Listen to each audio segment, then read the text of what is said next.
సంగారెడ్డి జిల్లా అందోల్లోని జోగినాథ్ గంజిలో ప్రాథమిక వ్యవసాయ సహకార సంఘం ఆధ్వర్యంలో వరి ధాన్యం కొనుగోలు కేంద్రాన్ని మంత్రి దామోదర్ రాజనరసింహ, ఎంపీ సురేష్ షెట్కర్ తో కలిసి ప్రారంభించారు. ఈ సందర్భంగా మంత్రి దామోదర్ రాజనరసింహ మాట్లాడుతూ, మహిళా సంఘాల ద్వారా వరి ధాన్యం కొనుగోలు సెంటర్లు నడుపుతున్నాం అని, రాబోయే కాలంలో ప్రతి కుటుంబానికి సన్న బియ్యం అందజేస్తాం అని, ప్రతి ఎకరానికి సాగునీరు అందిస్తున్నాం అని, కాంగ్రెస్ ప్రభుత్వం వ్యవసాయానికి ప్రోత్సాహం అందిస్తుందని వరిచివరి గింజ వరకు కొంటాం అని తెలిపారు.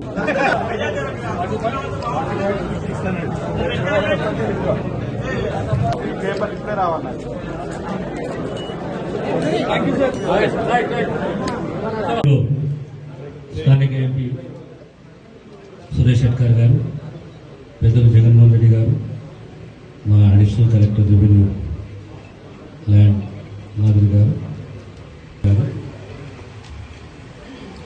మిత్రులారా, పాత్రికేయ మిత్రులారా, ఈరోజు మళ్ళీ వరి కొనుగోలు కేంద్రాలను వరి ధాన్యం కొనుగోలు చేయాలని చెప్పేసి ప్రభుత్వం మళ్ళీ ఈ కార్యక్రమం మొదలుపెట్టింది.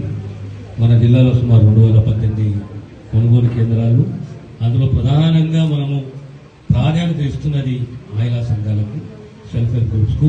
వాళ్ళకు సగం సంవత్సరం సుమారు 107 వరి కొనుగోలు కేంద్రాలు వారి ద్వారా మనం వరి కొనుగోలు చేస్తున్నాము.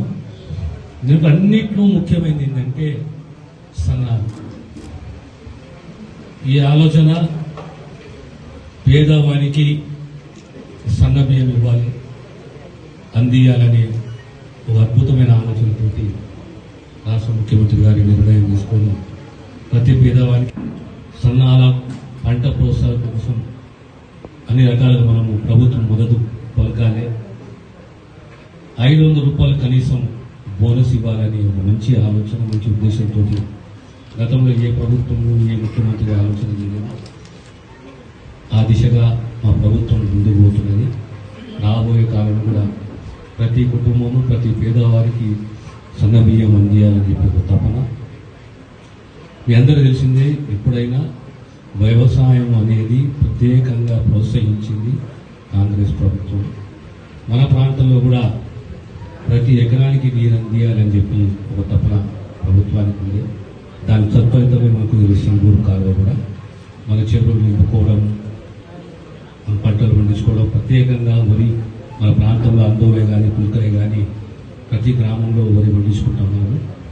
కనుక ఈ సన్నాహాలను ప్రోత్సహిస్తున్న ఈ ప్రభుత్వానికి మీ అందరూ కూడా మద్దతు పలకాలని చెప్పి తెలియజేస్తూ నేను సెలవు తీసుకుంటున్నాను.